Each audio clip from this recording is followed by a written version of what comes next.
Welcome, and thanks for joining us today for our 29th episode of the Restaurant Dealmaker Show, where we discuss pertinent topics regarding the food and beverage industry with industry professionals. Today, my guest hosts include Patrick Totah, one of RRC's top performing agents who introduced me to Ike, and our special co-host is Ike Shehadeh, the founder of Ike Sandwiches. Rather than preempt Ike's amazing history, I will let Ike explain it himself in detail shortly. All I want to say initially is that Ike's successful business journey exemplifies the opportunities that exist in America. Ike opened his first unit in San Francisco in the Castro district in 2007 with small financial means. And today there are 99 Ike's locations, with most of them in California, 11 in Arizona, 7 in Texas, 5 in Nevada, and 2 each in Colorado and Utah. I was inspired in reading Ike's quote on the website, which says, "I opened Ike's in San Francisco in 2007 in the Castro district to share my love of bringing people together over amazing food. Love comes before sandwiches at Ike's, and we are in the love, respect, and appreciation business. Grab a sandwich and fulfill your dreams today." What a beautiful quote. So with that being said, I'm going to introduce Ike to you now, and I'm going to ask him the first question. And Ike, welcome. And Patrick, welcome. And the first question for you, Ike, is how did the inception of the first Ike's come about? And what were your endeavors before venturing into Ike Sandwiches, which I know is, after reading your background, is very interesting, to say the least. Well, thanks for having me. I really appreciate that. My pleasure. Yeah, I appreciate being here. Well, how Ike started, man, like how far do you want to go back? It's like what I did Wherever for you feel, like wherever you feel is appropriate. so there I was, and I was working at where was I working at? I was working at Victoria's Secret, Trader Joe's, busy not selling real estate. I even reached out to you guys a bunch for working with clients, and I realized that where I was in my life, that there was, I really like to help people. I would love the customer service aspect of all the jobs that I had. And the the parts that I really enjoyed about the work was basically in a bunch of different jobs. It wasn't necessarily that I loved selling bras and panties, even though I did. And like I love selling groceries, although I really love to eat. So I did kind of really enjoy that, or even helping people find property. But the upward mobility wasn't really there. Maybe in real estate, you control your own destiny, but that time it was 2006, 2007. The government or the economy was kind of controlling the destiny for me too. I was a pretty new agent. I wasn't experienced. So I was like, okay, if I'm going to work a lot and not make a lot of money, I'd rather do exactly what I love to do and work a lot and not make a lot of money. So I made a list of all the things that I would do or do a lot of, even if the money upside wasn't there. And amongst that list, I wrote down 37 things. I remember the list. And amongst the list, I saw that I like to cook, I like to feed people, I like to eat, I like to create kind of events and like entertaining, say, company. And I thought, wow, I should probably open up a cafe. And the first Ike's opened up as a cafe in the Castro. People don't remember that because people didn't eat there when I was a cafe. They ate there when I started selling amazing sandwiches, which was from the beginning, but from when they heard that I was selling amazing sandwiches, because I didn't even know I was doing that when I first opened.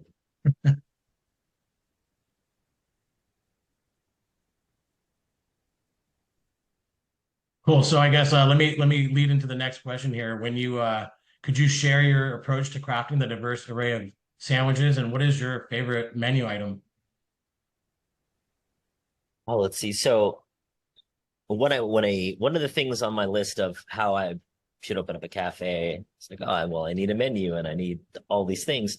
So as I started putting together the original menu for Mike's, the first one, I came up with 25 meat sandwiches, 10 veggie sandwiches, 2 vegan ones, and 10 like breakfast type sandwiches. And I had a few of the basic ones on there, maybe even a lot of basic ones on there.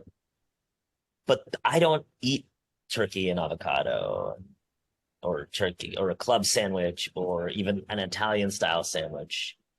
Chicken parm was about as basic as I would get if I would go out to eat. And so looking at the ingredients that I wanted to have, I started putting them together in sandwich form, which is why the menu is pretty eclectic. And why I started with the first day I opened with 46 sandwiches. I started on the first day I opened, which is, I didn't know that that was a lot of sandwiches to start off That's a with. lot of sandwiches. Now we have 1,000, and it still comes from the same old, well, one, I don't like to be basic. And two, I love to eat. So if I find a new ingredient, find a new sauce, or see a new condiment or a topping of some sort, I'm thinking, okay, does this make a good sandwich? And if the answer is either yes or let's see, then I'm going to go and make a bunch of sandwiches with it. And if I remember it the next day, then I add it to the menu. So that's kind of the whole process, even from before I opened till now, which is why the menu grows. Do you And then have my favorites. Do you have all the menus on the item, all 1,000 sandwiches on the menu, or is it just different combinations? Is what you're talking about? When when we had one Ike's, we had a booklet with all the sandwiches in there. And unfortunately, people would flip the hell out, and then they would just stop, whatever, sandwich number 9 or sandwich number 15, depending on that. And then they would just get that sandwich, 14. And then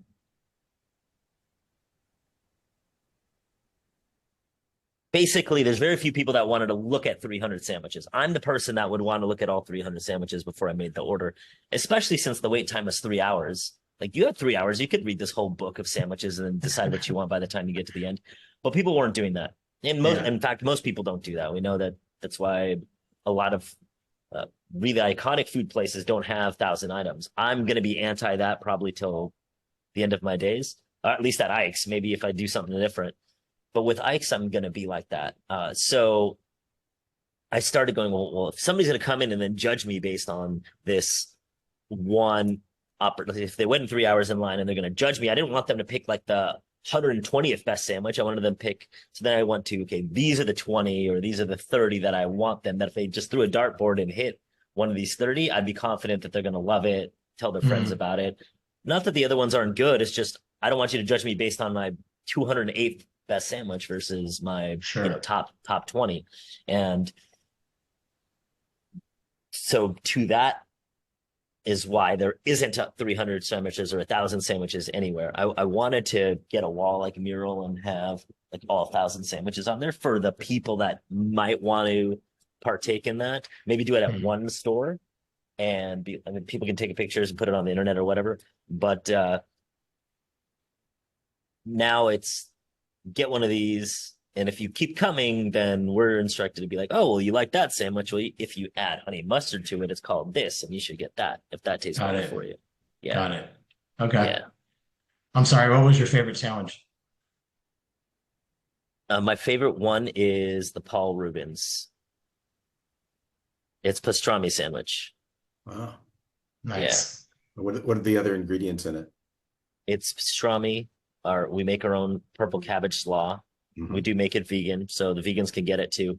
And then creamy French dressing. Recently been messing around with our Reuben, and so now we have like the Ike's Reuben, and that one has smoked Gouda on it, and then this Big Mac tasting sauce. So imagine a pastrami like Big Mac, but with purple cabbage for the crunch, and then smoked Gouda for like that back end taste. And are you using like Impossible type meat for the vegan version, or? Nobody has sponsored me yet, so we've been using our own on the our vegan meatballs and our vegan chicken and stuff. We've been using our own we've been selling them before Impossible was even a name brand, or what's the other ones? Beyond and all those guys. So we did not use them, and there's no reason for me to bring them into now that I've been selling them for 17 years, unless they said, hey, here's Celebrity Sandwich Chef Ike with an Impossible thing. And then I'll make something for sure, but we've been doing it for so long, don't really need to. Got it. So who controls all the research and development and the creativeness of the new sandwiches? Who's responsible for that? No sandwich gets put on the menu without my permission. We do allow, if you've been working there for 5 years, you can create your own sandwich, Hmm. and it doesn't even have to be good. But if it's not good, I'm not going to put it on the menu. Like you could tell your friends to order it if Yeah. I don't think it's good, but we're not going to put it on the actual menu. So outside of the people that work there for 5 years and get to create a sandwich, Yeah. 100% of all the other sandwiches are through me. Even when I make it with a celebrity, like they pick it, but I help them in the kitchen and we design something that would be good. Yeah. That makes sense. Okay, cool. So it must be exciting with 99 units approaching your 100th unit. Where can you tell us where the 100th unit is going to be? The 100th Ice will be at Mission Rock, the new Mission Rock project with the San Francisco Giants right next to Oracle Park, and then just a short ways away from Chase Center. Oh, nice. That'll be the 100th location. Hopefully that opens summer. Oh, That's the plan. that's exciting. Very exciting. Yeah. So it's curious. You developed this huge company. Did you do this with internal financing? Have you done some franchise units, or is it these all company owned, or how did you generate all the dollars required to do this development that you have?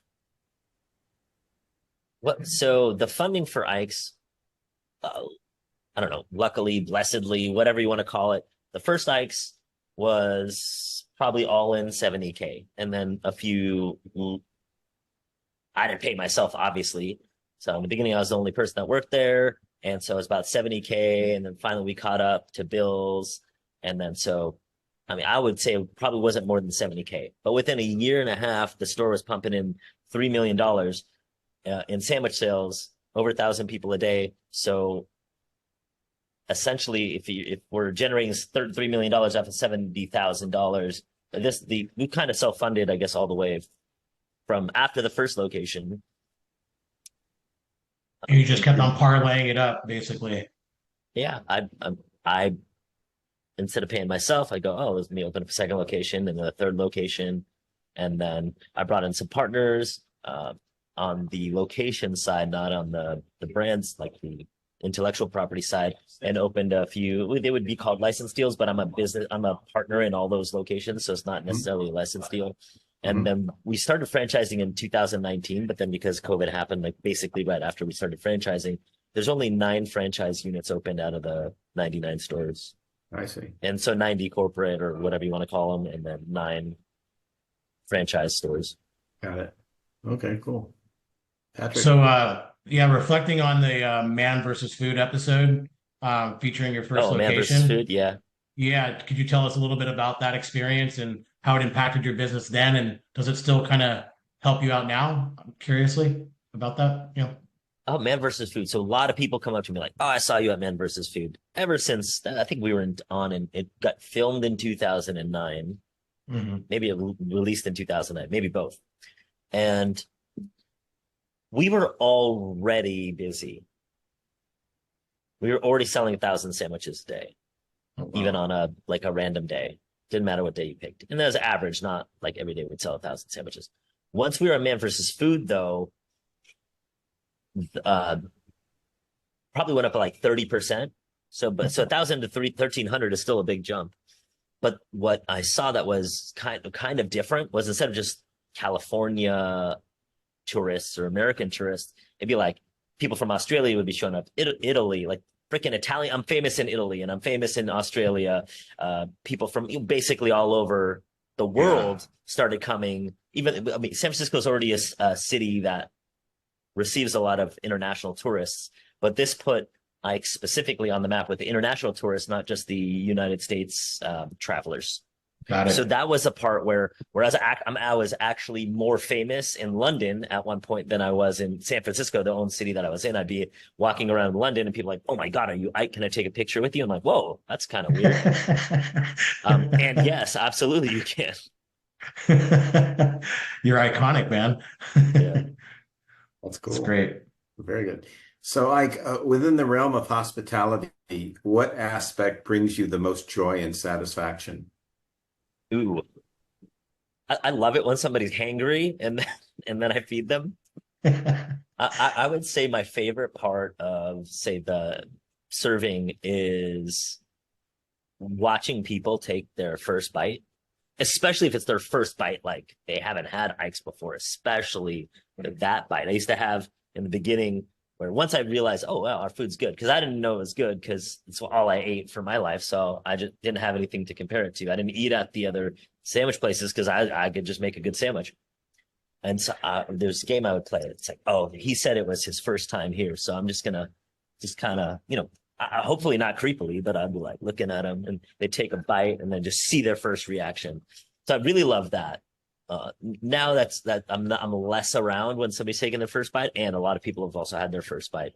But when somebody's there and they're having whether they're on a date or they came in with their family, they're out with their parents or something, or with their friends, and they're hanging out at a table, and then the food comes in and it goes from talking to eating. That's probably my favorite part. That's cool. So let me ask you this. Which moments in your career or during this whole growth to 99 stores has presented you with the greatest challenge, and how did you navigate through that? Ooh, the greatest challenges. Well, so right from the beginning, I didn't sell anything on the first day. I don't really need to go into that story because not really much from that story that would add to this, except for that basically from the beginning, I was thinking to myself, okay, well, how can I get people to eat my sandwiches? How can I get people to eat my sandwiches? And thinking, and this is probably for anybody that has a restaurant, like you go from I'm open to I actually want to get customers, right? And then I'm open and then I want people to keep coming in so I could pay my utilities and pay everybody. And then to go to, okay, well, I want to actually provide for my family or my own self. So the machinations in my mind of getting really beat up in the beginning, like no sales, and then continuously moving towards wanting to be creative. Like, believe this, I opened up and I had 46 sandwiches on the menu. And at one point, and I thought one of the problems was I didn't have enough sandwiches on the menu. I need to create more sandwiches. That's why people aren't coming in. That's where my mind went. And so for me, that was one. And then I famously got evicted from San Francisco multiple times, but the big time was in 2010. So where I had the neighbors fighting me and the city itself fighting me, and the mayor at the time, Gavin Newsom, now is governor of California. And it was like me working with the mayor's office and me working with the supervisors and attempting to get Ike's like on track permit wise. But because of some freaking age rule that said there's no more restaurants allowed in the Castro district, which is where the first Ike's was, that there was a moratorium. Very archaic, but you can't open up a restaurant in San Francisco. Sorry, Ike, you have to close. We have no choice. They ended up changing that rule later. They called it the Ike's, whatever they called it. So now you can definitely open up a restaurant in the Castro. Mm-hmm. But when I was when I already had a restaurant in the Castro, I was not allowed to have a restaurant in the Castro. So I had to close. And then going from having a business that was doing $3 million to literally closed. Never seen a business go out of business, but not because of being successful. Yeah. Well, they went out of business because they were successful. Like if I wasn't making money and I was broke, nobody probably would have tried to shut me down. And so navigating that from having 0 Ikes, having a very, oh my God, we need to make money, to we're making money, to, oh, we're back to 0. And then now, like since then, I opened up 100 something locations, but or 100 something leases. We opened a couple closed during COVID. So we probably opened over 100 locations. The first Ike's closed 3 times. So definitely opened a bunch. And from that first store of like nothingness, I could have given up on that day, but I guess that's how I knew I really wanted to be in the restaurant businesses. I wasn't like, oh, well, even successful businesses go out of business, I guess. It's not meant for me. Yeah. Yeah. Wow. Yeah. Well, what a story. So, Ike, your involvement in supporting small and novice business owners, including coaching, is commendable. Can you elaborate on these initiatives that you've implemented? Well, so yeah, helping people, coaching people, whatever you want to call it. I teach a lot of people. I speak a lot. So my second location was on campus at Stanford University. And I was much younger. It was like 16, 15 years ago. And so I was also much younger. And so the students there, I mean, I guess now they still come up to me, but the students would be like, "Oh my God, you're successful." And I was in the news. I was on New York Times and Wall Street Journal and Fox News and Chronicle and San Jose and all these newspapers because of what was going on, me getting kicked out at the time. And so I was a kind of like the it person. Like I had my 15 minutes of fame, although it's still going, but like the huge 15 minutes of fame where I was in a news article every week in the Bay Area. And so they were coming up to me like, "Oh, Ike, how are you doing this?" And specifically the students at Stanford, we were in the engineering school. And so they started picking my mind and about business and other things. And I saw that I was answering or the same questions or getting asked the same questions. So I started going, I'm just going to do office hours every Wednesday from here to here. I'm going to, like, if you guys have your questions, to come to me on Wednesday, 6 to 7 or 7 to 8 or whatever it was, and I'll answer them instead of me answering the same questions to everybody. And then that turned into me getting like actual speaking engagements to whether it was classes at Stanford and other schools too. And so basically since 2010, I've been helping entrepreneurs or young people that want to be in business with that. Now it's way more on a higher level because, well, one, I'm more well known, and so I get DMs like almost every day about somebody wanting help or asking a question. So I have my YouTube channel where I'm like, just go there and you can find a lot of free information. I have some free information. I have my own personal website called Learn from Ike. It's learnfromike.com.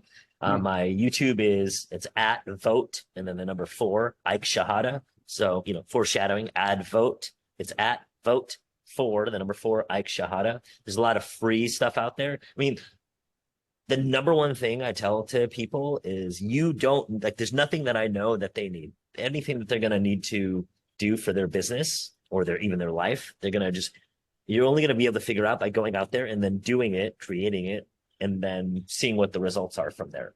Mm-hmm. So, and what's going to happen for you, and like who would have known that I could have went out there and done all the things I did for my business and then still get shut down because the government comes in. Like there's no business plan that's going to account for the government doing that, or even later on when COVID like shut everybody down. Sure. The government interfering in that way. And whatever, the things that are going to be the things that are going to actually be harmful or hurtful, that are going to worry you, are going to be the things that are going to blindside you. And so you don't actually need anything different than what you're already doing. But if you want other resources, there's plenty of free things. Like there's plenty of great books. There's plenty of great websites to go to. And so I've been doing that. And then if people happen to be where I'm at, they'll come and talk to me and ask me some questions, or they can formally. I have a coaching program too. I'm taking a break from that because I've been working on my donut shop, opening up Ike's Donuts. And I'm like, hey, I'm going to just coach myself as I go through creating this next $250 million company via the donuts. So there's all those ways.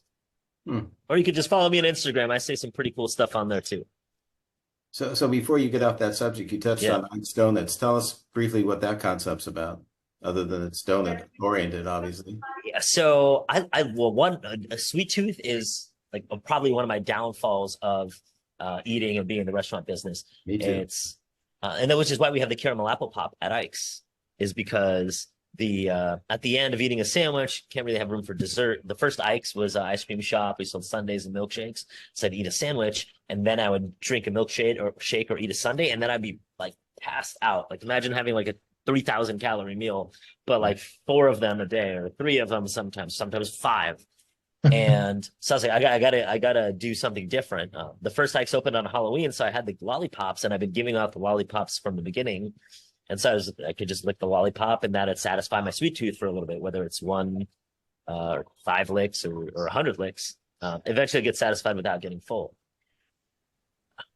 And then I saw that there's an opportunity because, I mean, great minds must think alike. I announced that I was launching Ike's Donuts, and I actually launched Ike's Donuts on the same day that McDonald's announced that they were partnering up with Krispy Kreme. Literally same day. If you go to QSR magazine, it's like Ike's launches donuts and McDonald's to carry Krispy Kreme by 2020. Same freaking day. So we must have been on the same wavelength. So maybe it was the universe put donuts in my head, but I love donuts. And I've been going to a lot of the famous donuts. I'm in LA right now, and there's a lot of famous donut places. And I go there, I'm like, and this was not worth an hour in line. Heck, it probably wouldn't have even been worth 20 minutes in line. And people flip out over donuts. Me too.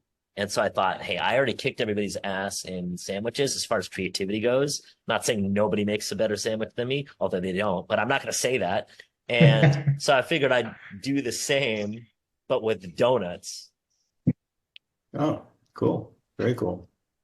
Can I go back a little bit on your growth to 99 stores now, and just actually the question about coaching? Did you get any coaching along the way? And could you tell me a little bit about like the challenges of going from one store to 99, and when does it start getting easier? Like is one store the same as 10? Is 10 the same as 99? Like, talk about that path a little bit. All right. So when the first I just had one location and we were getting slammed and busy and all these things were happening, I started thinking, holy, I'm one, if you worked for me back then, I probably made you cry. So I was thinking bad about myself as a leader. And I thought, wow, if this is going to be $100 million company, I need to become a better leader. So I started like looking for how to be a better leader. And in the beginning, it was through books. So the first book I read was The E-Myth Revisited. I'm sure most entrepreneurs have read that. My girlfriend at the time, her mom got me the book because she like heard that I was wanting to be better. And so she got me the book and I read it. And in the book, I was like, oh, these things that I'm doing right. But then there's some things that I was not doing right. And so I just added that too. And it was as my curiosity for becoming a better leader, a better restaurateur, a better just all that business person. I started reading more books. The second book I read was called Guerrilla Marketing. I still love that book. Like Ike still uses that book today, even at 100 locations. We'll be using that at 1,000 locations. We'll be using that at 10,000 locations because the stuff that you can use on a scale of 1, it's bull crap. I don't know if we can swear on here. It's bull that you can't use the same exact things marketing wise and food wise and creativity wise when you had 1 as when you have 1,001. That is an E-myth. Now, sure, maybe processes need to be different, but I'm not talking about those kind of things. And then, so I started reading a lot of books. As I was reading a lot of books in California, there was a company called Cafe Gratitude. There's still a few left over, but back then they had a bunch. And I wandered into the restaurant, and the waitress, she was giddy about how there was a workshop coming up about that the founders were giving. And she's like, oh, I'm covering everybody's shift because I really love the workshop and I want everybody else to take it. And she kind of talked me into going to the workshop, but I was like, well, I'm not really into this kind of like lovey-dovey stuff, ironically, right? Because then as Ike's Loving Sandwiches years later, I'm not into that stuff. But out of respect for these 2 entrepreneurs that have 8 restaurants and I have 1, I'm going to go and hear what they have to say. There's no harm in me going. So I go to that and I like fell in love with, well, one, what they were saying and thinking and teaching. I'm sure every single person there went for a different reason. I went there for business. Other people went for whatever. And then I started seeing that if I found people that have done anything that I've wanted to do, and it doesn't matter what they say, I can apply it to my life, even if it's I don't own a raw vegan food place, or I don't really, back then, I wasn't really about, oh, I want to love and hug and do all that stuff. And I'm not saying that that's what their workshop was about, but that was my gist of what Cafe Gratitude was as an outsider before I got to really know them. But I could still take that information that they had and apply it. And anything that I say, anything that you hear from other people, you want to emulate this person or that person, you can apply it directly to your life. Like you want to read some Michael Jordan quotes, you can apply that to your life, even though you're likely never going to be able to even come close to dunking a basketball. And so I learned that there's genius for myself and for everybody, but through anything that you hear from somebody that's achieved. And so I in that extent, I had mentors like that, a lot of them. Dr. John D. Martini, So the Cafe Gratitude folks were the first ones. Dr. John DeMartini, NLP Marin. Who else? I'm forgetting people. So leave out the part where I forget people. Go ahead. Could you talk wait, about, and then you asked about the expansion, right? So yeah. So what I learned personally, so I came from no restaurant experience. So I opened up the first Ike's and I did whatever I did to get it open. And not that it was easy to get it open, but I had it, whatever I did, and then I got it open. So for me, when I go, oh, well, we have the opportunity to open up a second location, I didn't think, well, how is it going to do too? I'll just do what I did for the second one, or for the first one, but for the second one. So I did that. And then for the third one, so in 3 years, I had 3 stores. And I'll say this, the hardest part of the whole journey was the first, like deciding to open up Ike's, not even opening the first Ike's, deciding, putting my job, saying I'm going to go do it, looking and being all in. That was the hardest part of this whole thing. The second hardest part was opening the first store.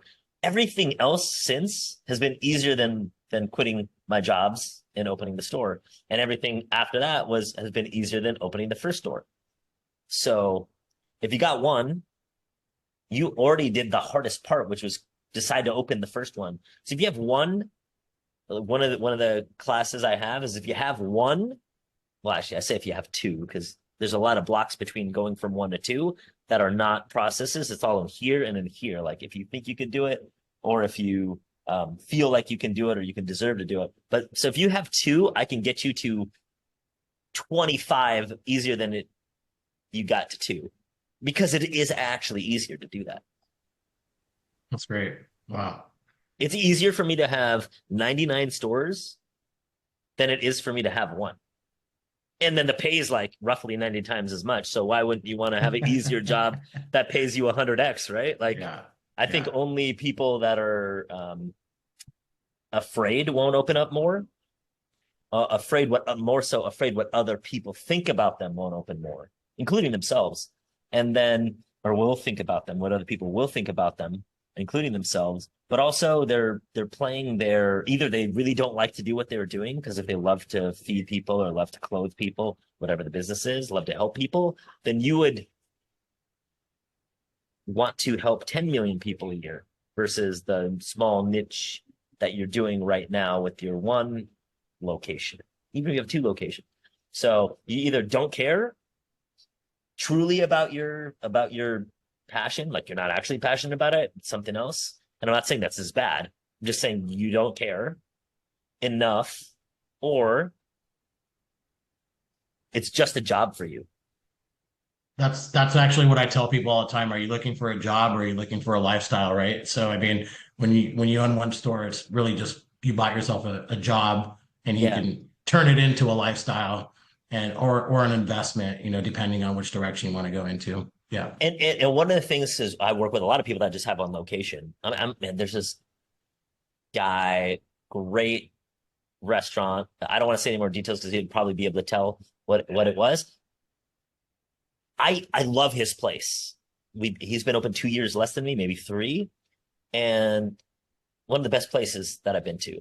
He should have 101, not 1. Yeah. But what I hear is, what about quality control, or what about... So this is where you either care about the mission or you care about what other people are going to think. Because who cares if your quality suffers? I'm not saying that it won't, but it doesn't have to. But say even if it did, would you rather send 10 million people 80% quality, or 1,000 people a day, which is probably what he does now, at 100, probably not even 100%, right? You're probably like 95% anyway. Mm-hmm. So I'd rather sell 1 billion people 75% quality, 75% of wherever it can possibly be, than serve 1,000 people a day at 95%. Why? Because I want to feed people. I want to love people through food.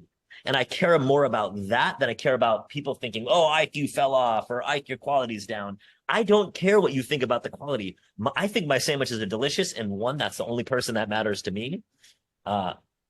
And I'd still rather we sell 10 million sandwiches a year. I'd rather send 10 million, and you think it's lower quality than when I was selling 1,000 a day and you thinking I'm the best in the world. I don't need to be the best in the world. I want to feed the world, not be the best in the world, but I also feel like I'm the best in the world too. It's not exclusive. So that's a big thing with telling people about expansion. So you care about other people's opinions more than you care about your mission. Sure. And they're like, well, oh no, but no, that's what you're saying. I'm not saying, you're not saying it consciously, but you're saying that unconsciously. Okay, that's interesting. Wow. Tell that to all your, when somebody says they want to, you have a client and they're trying to buy a second location or something, be like, Ike said, you don't care about feeding people if you don't buy this other restaurant. Yeah. No, I had to turn my Yelp off when I was in the restaurant business because I couldn't be controlled by seeing my reviews and everything like that. It started taking it personal. Yeah, I feel you. Sometimes somebody says something on Instagram or especially TikTok. There's a lot of haters on TikTok, and I'm like, ooh, and then I'm like, well, that's the price of Let it go. being Ike from Ike's. Like if I didn't want that, I would have just. Yeah. Got you, Steve. Go ahead. Okay. Yeah, considering the current economic landscape in California, marked by employee shortages and the escalating operating costs, how do you perceive the evolution of the hospitality industry, and specifically in California, with everything is going through the ceiling, and an operator can't offset those costs dollar for dollar, otherwise he'll price himself out of the market. So how do you deal with these challenges? It's going to come from differentiation. So people going, okay, well, I can only eat this meal, and so if I want to eat now, it's like not Ike's versus another sandwich shop. It's Ike's versus if they want to eat Chipotle or even go to Jack in the Box or something like that instead, due to pricing. But also it's going to be offset by pricing. So how can you differentiate yourself so that people, when they see everybody's going to be expensive in California, right? So even though the prices are going to go up and up and up, the thing is I've bought crappy food for $20. So. But I did it because that's just what the price is. So maybe, and I think over time it's going to be desensitized. In the end, I think people are going to be desensitized. They for sure will eat out less, but they won't eat out less dollars wise. So there's still, I think, going to be the same amount of captured dollars. It just might be less meals. So then how can you make people want to crave you more or be differentiated enough for people to go, I want to eat, I need to eat Ike's. And also through the differentiation also it's not just the food, but it's the service, the aspect, the culture of the place. Like if people follow me on Instagram and they see something like, I got to go eat at Ike's because he said something that inspired me. So I'm going to go give him my $15 or probably $17 now. And staffing is going to be staffing. Like if you asked me in 2012 what I thought about staff, is going to be the same thing I have now. The only difference between 2012 and now is that it costs more now in relative dollars. So staffing is going to be staffing. And 15 years from now, people will be like, oh, nobody wants to work. Like that's going to be like I've been saying that I've only been in the restaurant business for 17 years. But outside of maybe a couple of years in those 17 years, it's been people don't want to work. People don't that's been the narrative. I'm not saying people don't want to work, although I've certainly witnessed people that don't want to work. I worked with people that don't want to work. I've been the guy that didn't want to work, like at other people's establishments. So I understand that aspect. But it's going to be like that for all those times. So if pricing is going to go up, I think either a few possibilities. One, there's an actual revolt, like the stuff gets repealed through political means, and not just the $20 minimum wage, but other. I think that might be in fact, it might even be a benefit that this passes, that this happened, because it'll encourage people that would have supported other things underneath that are also just as ridiculous, but don't grab the headlines as that. It could inspire those people to help get rid of them through political means, but then also people are going to get desensitized to it. I know when I go out, I already know I'm going to spend $30 on one person due to the way that I eat in the places that I go to. And I remember back in the day, I was like, oh shoot, that's $11. Yeah. So already been desensitized. I hate spending $30 on one person for food, but I do that almost every time I go out to eat. Well, with tip, right? With tip and tax, $30, right? So yeah. Are you affected by the fast food minimum wage, I would assume, because that's above 65 Yeah. stores, right? Yeah. And were you And already? even if we weren't, like we would be affected by that. It's not like, oh, we had 30 stores and we're not gonna have to pay 20 bucks an hour. We were already paying that much, not in every single market and not in every single Yeah. location, but we were already paying $20 an hour in some markets already. So now it's like we're paying 20. Actually, I don't know. I don't want to speak to what we're paying now because that's way beneath my pay grade. But yeah, we were already paying 20 bucks an hour. Got it. Yeah. Um, so I guess on to the next question here. Among your numerous achievements, which one holds the utmost significance for you personally? Oh, yeah.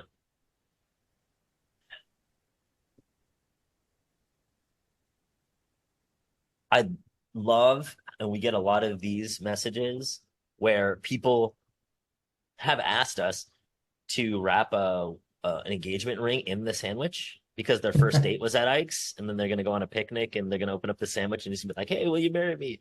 So I think that is like the fact that ingrained itself into so many people's lives that they feel like that proposing with Ike's is the way to go. I really like that. I don't necessarily know if that's a personal achievement, but it's Sure. something that has been accomplished by me or through me through the business and what I created.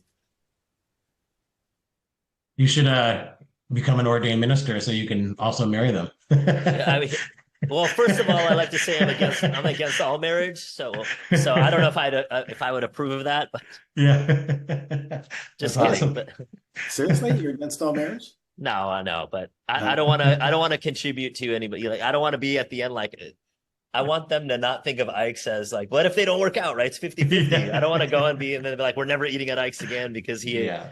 he was at our wedding. So like I do get invited to a lot of weddings. I say no to a lot of weddings. I think almost all of them for the same reason. Want to be like, oh, invited Ike to our wedding, and then like if I don't actually know them is what I mean. I So see. yeah, yeah. got it. So, like, what qualities do you believe define a great leader, and how do you embody these qualities? Also for me, being willing to grow, to change, being willing to be wrong, it's like kind of all in the same bucket. Like if I was like, no, I'm Ike and nobody can do it but me, and I was making people cry at work, I mean, sure, we were doing a great job. We were making a lot of money. I could have stayed that way.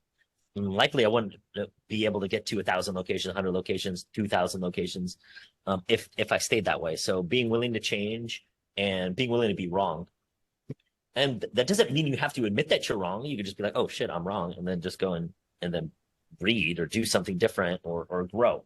So that one part. Uh, so being, and then the second one is always being responsible for yourself. Doesn't matter what's going on. Like in the beginning, I thought I didn't have enough sandwiches, so I want to go create. Then when the government was like, you can't open, then I was like, okay, well, let me find a way to be open, but legally or whatever, within the rules. And let me try to find my way around it. It didn't matter, like, even though we did ultimately get shut down, I mean, obviously they didn't stop. So I was willing to be responsible. My fault. So now next time, do we have all the permits? Can we actually put an Ike's here? Can we do all these things? And then so that being responsible. So being willing to grow, being willing to learn and change and be wrong, and then being willing to be responsible no matter what Mhm. about whatever is going on. Those are two key ones. Listening. Yep. Doesn't mean you have to do what you listen to, but people like to be heard. Whether they work for you or they're your like literal like partner, or you're in a relationship with them or your family members. If you just listen, maybe it works now and politically, like just freaking listen, and then Sure. make your decisions from there. Great. That's great. Good job.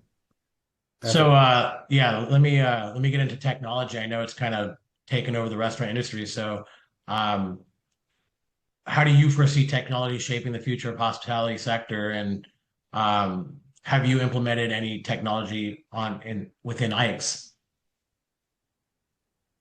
We were blessed that we got to launch with Uber Eats and DoorDash and Postmates and Caviar, all those things. They all basically, we were one of the first, for sure, sandwich places on their platforms, all these platforms. So we've had, like, Ike's has had an app since 2010. We got nominated for a TechCrunch award for having an app, because up until then, other than like Starbucks or whatever, there was nobody where you can go on your phone and order food and get food. We were the first. And so much so we got nominated for a TechCrunch award. So we've had tech in Ike since before almost any other business had, and utilizing third party and deliveries and tablets in the stores and all that stuff. So to an extent, and one of the things I really love is kiosk. I know other people are like, oh, why do you have a kiosk? I'll tell you why. Because a kiosk, you buy more money, you spend more money from a kiosk than you do from a human. You get less pissed off from a kiosk than you do by a human. You're never going to be like, the kiosk gave me attitude like you would with a human. And the human can still be there to help you with the kiosk. So I really love kiosks. I'm testing kiosks in some stores, and the kiosk, like, I did a challenge, me versus the kiosk, and I lost. So I don't want to hear anybody say that, oh, well, you get worse service than what I think I'm the greatest cashier of all time at Ike's. And the kiosk kicked my butt handily by $3 a transaction.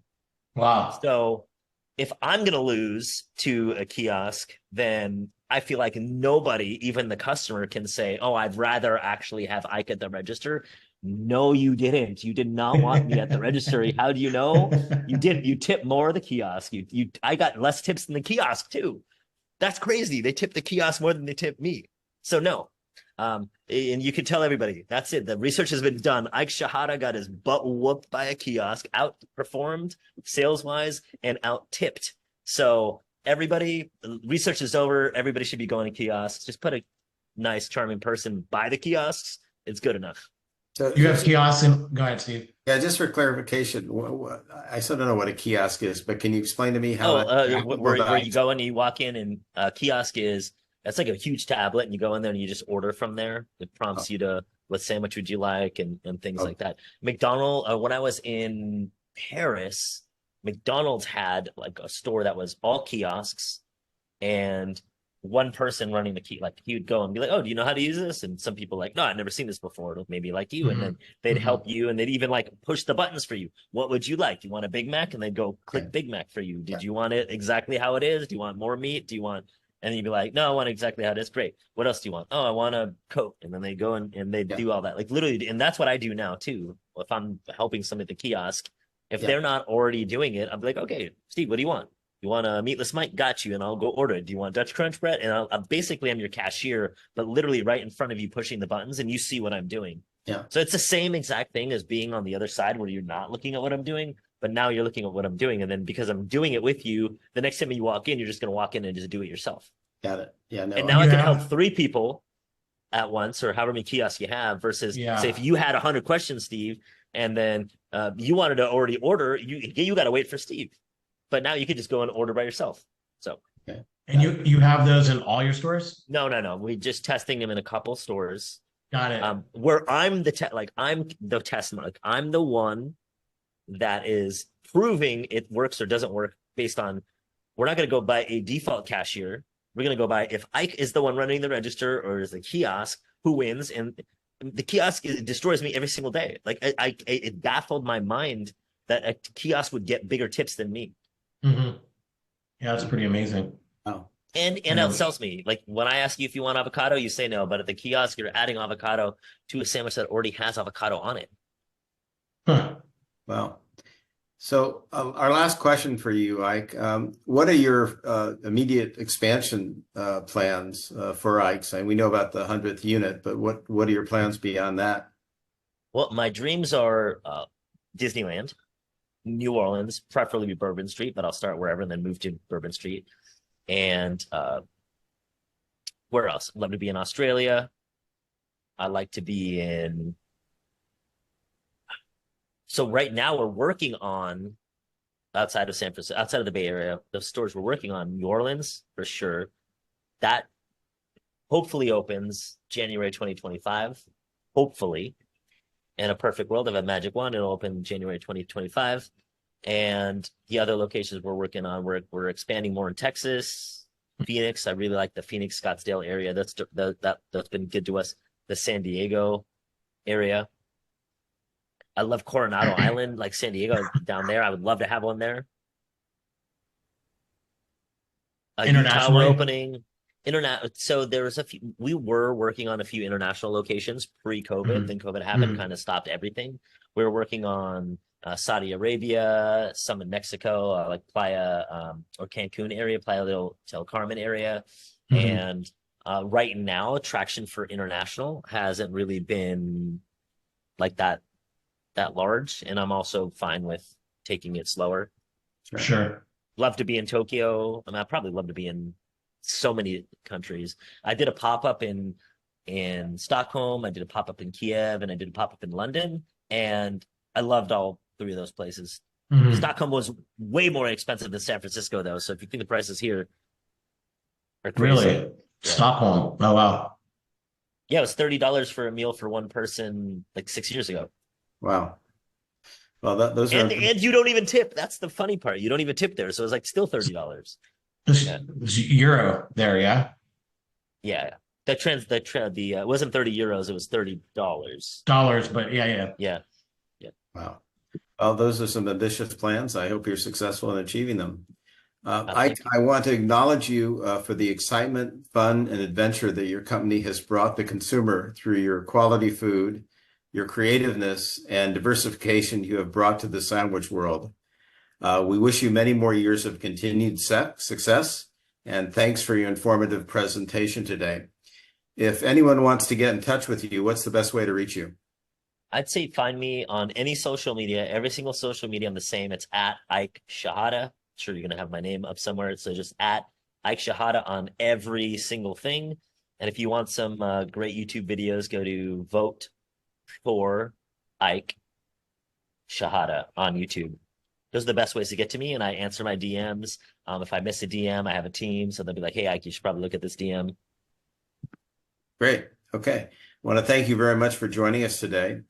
And if you want to get in touch with me, I can be reached at steve@restaurantrealty.com, or I can be reached at 415-945-9701. And Patrick, what's the best way to reach you? You can reach me at patrick@restaurantrealty.com. Great. Well, thank you very much, gentlemen. It's been a real pleasure. Take care of yourself, take care of others, and stay well. Again, thanks very much. And we'll look forward to seeing you soon. Yeah, okay. Thanks so much, guys. Appreciate you. Let me know when you need anything else in the future. Okay. Thanks, Ike. Appreciate it, buddy. Take care.